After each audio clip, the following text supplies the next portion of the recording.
বিসমিল্লাহির রহমানির রহিম। কিছু মানুষ কিছু নেতার নেতৃত্বে আপনারা আন্দোলন করেন। কিসের আন্দোলন করেন আপনারা জানেন? আমরা কিন্তু সাধারণ পাবলিক। আমাদেরকে দিয়ে তারা আন্দোলন করে তাদের ফয়দা লুটে নেয়। সরকার কোনো ভালো কাজ করলে তারা আন্দোলন করে। কিছু বিরোধী দল আছে, তারা সরকার কোনো ভালো কাজ করলে তাদের কাজে বাধা দেয়।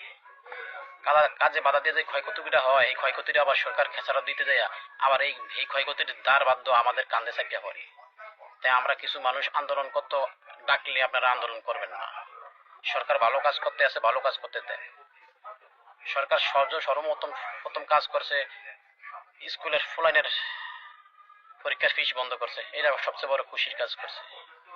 এবং প্রাইমারি স্কুলে ফুলাইনের খাদ্য বিতরণ করতেছে। এটা সবচেয়ে আনন্দের বিষয়। আমরা আর কি চাই? বাংলাদেশের সরকার ভালো কাজ করতে আছে, তাদের পাশে থাকুন, তাদেরকে উৎসাহিত করেন। তাইলে সরকার আরো ভালো কাজ করতে পারবে, আমাদের জন্য অনেক ভালো হবে।